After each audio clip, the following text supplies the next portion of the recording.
नमस्कार, मेरा नाम है अंशिता और आप देख रहे हैं आर्टिकल 19 इंडिया। महाराष्ट्र की राजनीति में क्या चल रहा है, इसमें सभी की दिलचस्पी बनी हुई है। हर दिन नया धमाका हो रहा है। कभी शिंदे गुट बीजेपी को चेतावनी देता है तो कभी बीजेपी के प्रदेश अध्यक्ष अपने बयान से शिंदे गुट को चौंका देते हैं। यानी दोनों के बीच जबरदस्त खींचतान मची हुई है। इन सब के बीच कुछ पोस्टर्स सामने आए हैं जिसने नए सवाल खड़े कर दिए कि क्या बीजेपी ने शिंदे को हटाने की कर ली है तैयारी? क्या शिंदे से छीनने वाली है मुख्यमंत्री की कुर्सी?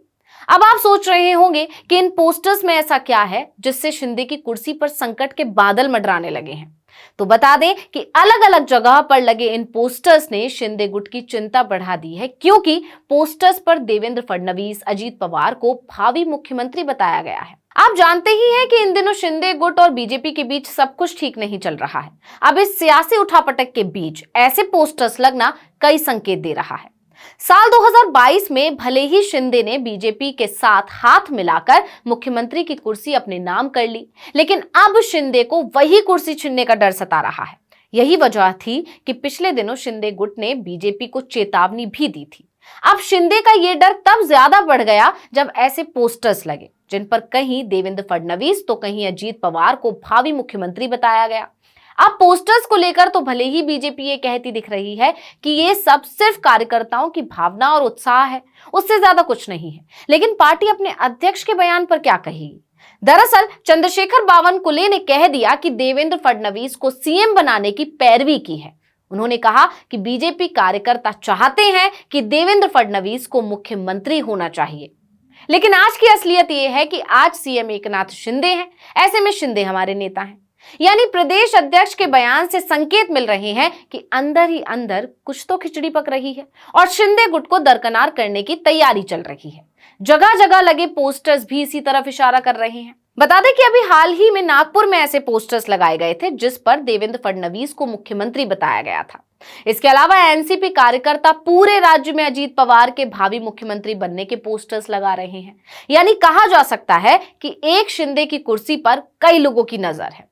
अब वापस आते हैं बीजेपी प्रदेश अध्यक्ष बावनकुले के बयान पर।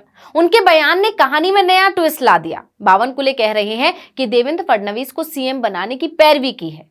यह बयान ऐसे समय में आया है जब पहले ही अजीत पवार को लेकर शिंदे गुट और बीजेपी में तनातनी देखने को मिल रही है। आपको याद होगा, शिंदे गुट ने 19 अप्रैल को बीजेपी को खुली चेतावनी दी थी कि अगर अजीत पवार एनसीपी के नेताओं के साथ बीजेपी से हाथ मिलाते हैं तो मुख्यमंत्री एकनाथ शिंदे महाराष्ट्र में सरकार का हिस्सा नहीं रहेंगे।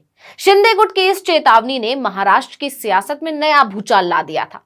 राजनीति के जानकारों ने दावा किया था कि देर से ही सही, लेकिन शिंदे गुट को समझ आ गया कि बीजेपी ने सिर्फ सत्ता के लिए उसका इस्तेमाल किया है, जबकि उद्धव गुट तो शुरुआत से ही कह रहा था कि शिंदे सिर्फ बीजेपी की कठपुतली है, इससे ज्यादा कुछ नहीं। अब यहां गौर कीजिए कि बावनकुले के बयान ने संजय राउत के उस दावे को भी सही साबित कर दिया जो उन्होंने 23 अप्रैल को किया था। आपको याद होगा, राउत ने कहा था कि सब अपना अपना गणित पेश कर रहे हैं, लेकिन हम नतीजे का इंतजार कर रहे हैं। मुख्यमंत्री और उनके 40 लोगों की फिलहाल जो हुकूमत है वो अगले 15 से 20 दिनों में गिर जाएगी। ये सरकार टिकने वाली नहीं है। इस सरकार का डेथ वारंट जारी हो चुका है। अब वापस बात करें बावनकुले के बयान की, तो शिंदे गुट बावनकुले के बयान पर बवाल जरूर कर सकता है, जिसमें वो कह रहे हैं कि फडणवीस को सीएम बनाने की पैरवी की है। जाहिर है कि शिंदे गुट पहले ही मंत्रालयों और फंड के बंटवारे को लेकर बीजेपी से नाराज है। इसी बीच अजीत पवार के बीजेपी से हाथ मिलाने के अटकलों ने इस नाराजगी को और हवा दे दी और अब तो शिंदे गुट को मुख्यमंत्री की कुर्सी भी जाती दिख रही है। यानी जो आसार बन रहे हैं उसे देखकर कहा जा सकता है कि राउत के दावे में थोड़ा बहुत तो दम है। बीजेपी और शिंदे के बीच बात बिगड़ती जा रही है। इस बीच फडणवीस और अजीत पवार के भावी मुख्यमंत्री वाले पोस्टर्स ने आग में घी का काम कर दिया और शिंदे गुट को मिर्ची लगा दी। यानी महाराष्ट्र की राजनीति हर रोज नई करवट ले रही है। हालांकि अजीत पवार और उनके चाचा शरद पवार इन सब अटकलों को सिर्फ अफवाह करार दे रहे हैं। अजीत पवार का कहना है कि जब तक जान है एनसीपी में रहूंगा। तो फिर सवाल बनता है कि इन पोस्टर्स का आखिर मतलब क्या है और वो एनसीपी के कार्यक्रमों से नदारद क्यों दिख रहे हैं? अब इन सब के बीच एक खबर यह भी आ रही है कि शरद पवार एकनाथ शिंदे सरकार में उद्योग मंत्री उदय सामंत के संपर्क में है। यानी अभी महाराष्ट्र में बहुत झोलझाल चल रहा है और कुछ भी कह पाना बड़ा मुश्किल है। लेकिन राजनीति के जानकारों का दावा है कि शिंदे की कुर्सी तो खतरे में है। आप जानते ही हैं कि ये सब घमासान उद्धव और शिंदे गुट के बीच सुप्रीम कोर्ट में चल रहे मामले को लेकर मचा हुआ है। महाराष्ट्र के सत्ता संघर्ष पर सुप्रीम कोर्ट की संविधान पीठ अपना फैसला किसी भी वक्त सुना सकती है।